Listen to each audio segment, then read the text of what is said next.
Stonewalling, a word that conjures images of cold walls, silent rooms, and perhaps a growing sense of despair. But what if I told you that behind every avoidance wall lies a secret? Yes, even as they shut you out, even as the silence stretches unbearably, they are secretly hoping for something. Today, we're going to explore these hidden hopes and perhaps uncover a path forward through the silence. Now, let us begin by demystifying stonewalling.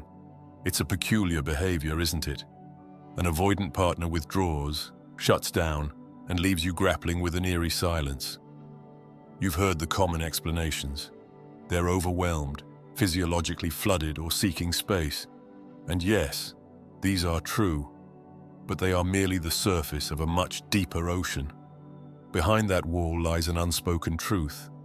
Avoidants are protecting something, not just their independence, as many would say, but a fragile core, a core wound, if you will. To understand this, we must first peer through the door of their formative years. Imagine, if you will, a child adrift in a stormy sea. Their caregivers, the ones meant to anchor them, are unreliable, absent, or perhaps even harsh.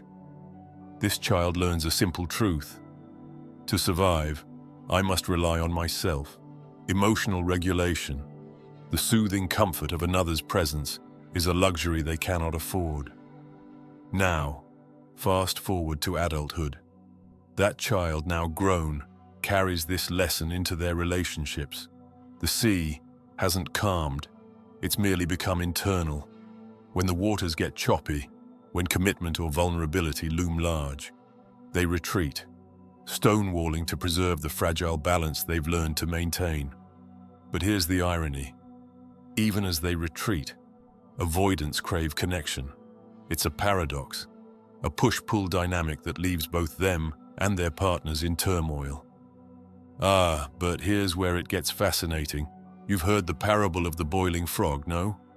The story goes that if you place a frog in boiling water, it will leap out immediately.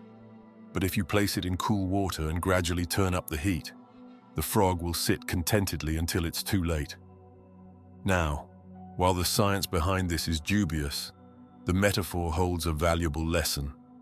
Avoidants are acutely sensitive to sudden changes, the proverbial boiling water.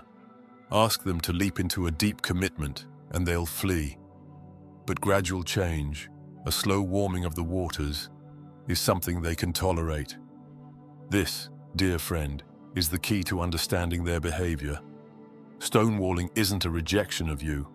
It's a defense mechanism against waters that feel too treacherous. But why, you may wonder, are avoidants so often drawn to anxious partners? It's a question as old as Wuthering Heights itself. Consider Heathcliff and Catherine, two souls bound by passion, yet torn apart by their respective attachment styles. Heathcliff, the anxious pursuer, needed constant reassurance, while Catherine, the avoidant, maintained an emotional distance to protect herself. Their dynamic was both intoxicating and destructive, a cycle of pursuit and retreat that ultimately consumed them. And so it is with avoidants and their anxious counterparts, a magnetism born of complementary wounds. But here's the glimmer of hope. Attachment styles, though ingrained, are not immutable. Relationships, with their intricate dance of connection and conflict, hold the power to transform. Now, let's talk tactics. When an avoidant stonewalls, the instinctive response, particularly for anxious types, is to pursue, to knock on that wall, to plead, to fix. But this, my friend, is akin to throwing yourself against a locked door. Instead, consider the KISS method. Keep it simple. Stupid. When they pull back, you pull back. Give them space, not as a punishment, but as a gift. This is the secure response. The approach that says, I respect your need for distance, and I trust our connection to withstand it. But beware of giving too much space. A formula, if you will, can help.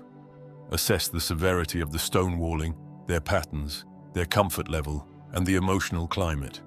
Adjust your response accordingly, but always aim for balance. And now, let us delve into the art of tactical empathy, a term coined by Chris Voss, a master negotiator. It's a simple yet profound technique. Acknowledge their feelings, give them words, and repeat them back. For example, an avoidant might fear losing their independence. Instead of challenging this, you might say, "I understand that you value your independence deeply. I don't want to take that from you." It's a magic trick of sorts, a way of stepping into their world, of showing them that their fears are seen and respected.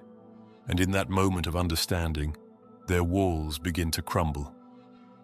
Finally, remember that the goal is not to fix the avoidant or force them into a commitment. Change, for them, is a gradual process. It's about creating an environment where they feel safe enough to lower their defenses, to trust, to connect. Think of it as a dance, not a race. One step forward, one step back, but always moving together, with patience, with understanding, and yes, with a touch of wit and wisdom. You can navigate these waters. Stonewalling, at its core, is not an end. It's a pause, a defense, a cry for safety wrapped in silence. To navigate it is to understand the deeper currents that shape the avoidant mind. And as you do, remember this: every wall has a door. Sometimes all it takes is the right key.